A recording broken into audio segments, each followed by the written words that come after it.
Assalamualaikum warahmatullahi wabarakatuh. Perkenalkan, nama saya Anida Rafasa Sabila. Saya dari Prodi PTNI semester 5. Nah, kali ini saya akan mempresentasikan RPP yang sudah saya buat.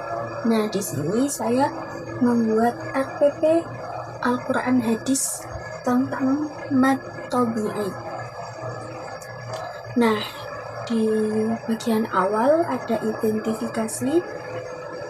Peserta didik kelas 3 SD atau MI umumnya sudah lancar membaca huruf hijaiyah, namun sebagian belum memahami hukum tajwid, terutama untuk mad tabi'i. Mereka cenderung membaca terlalu cepat dan belum mampu membedakan bacaan panjang dan bacaan biasa. Siswa memiliki antusiasme tinggi dan lebih mudah memahami materi melalui kegiatan praktik dan pengamatan langsung.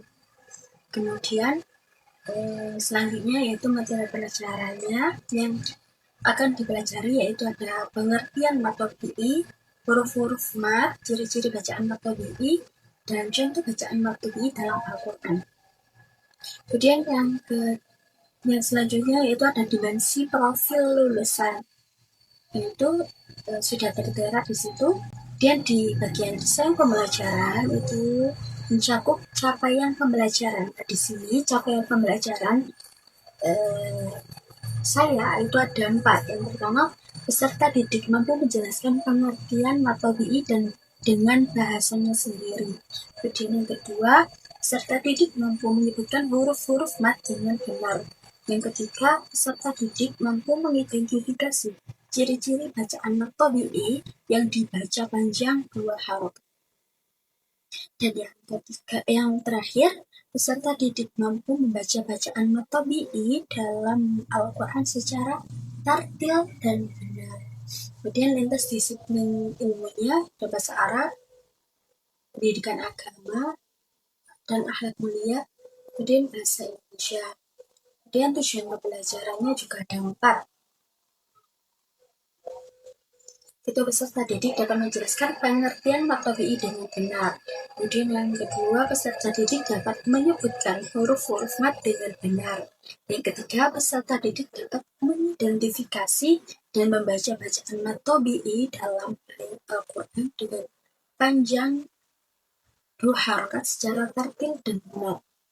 Dan yang terakhir, peserta didik dapat menunjukkan sikap semangat, teliti, dan hormat terhadap Al-Quran saat kegiatan membaca berlangsung.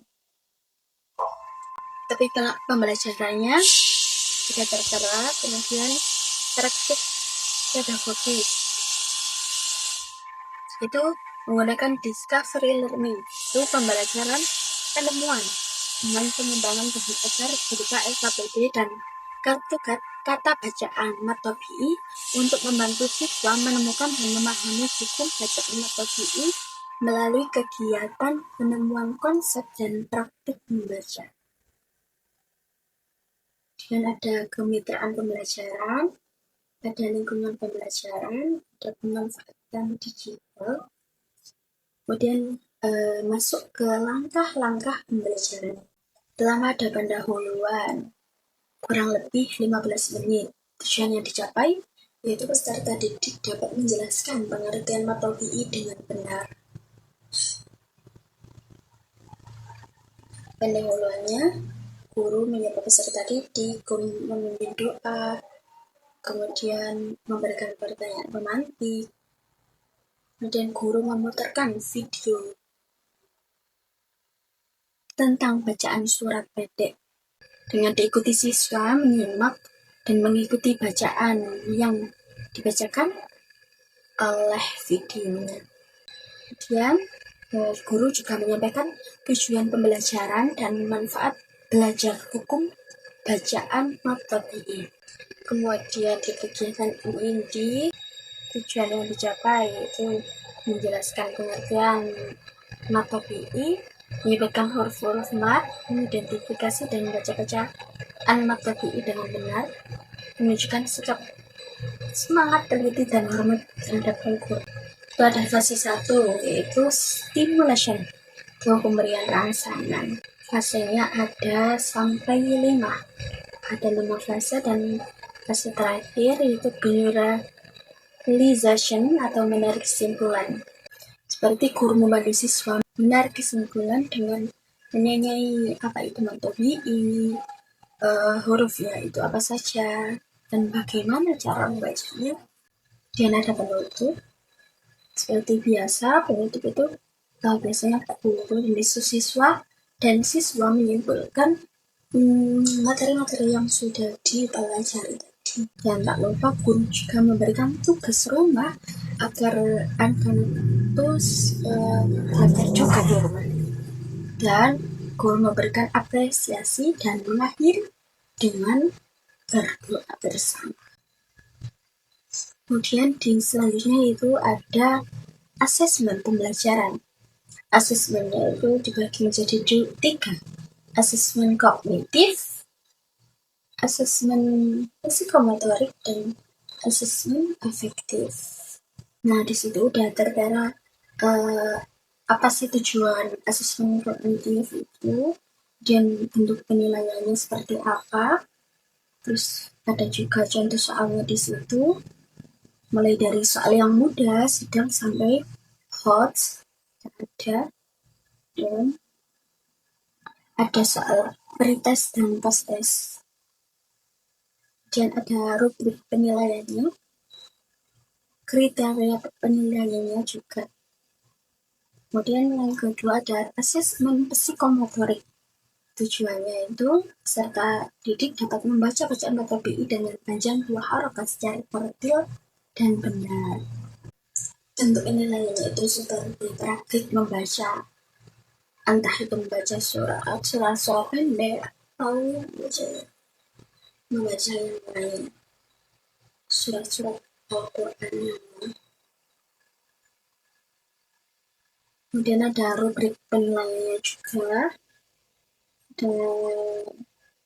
dan tabel konversi nilai psikomotorik.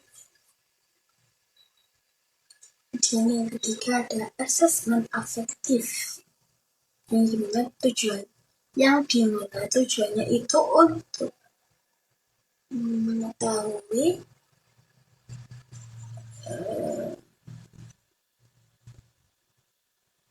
bagaimana sikap semangat, teliti, dan hormat terhadap Al-Quran selama pembelajaran.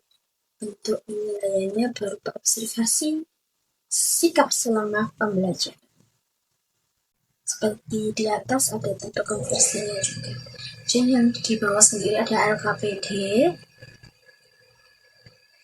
Udah lengkap, ada petunjuk penggunaannya, ada capaian, tujuan, dan ada soal di dalamnya. Dan yang terakhir ada kartu kata metode. Itu sudah saya berikan. Oke, sekian saja yang dapat saya sampaikan. Assalamualaikum warahmatullahi wabarakatuh.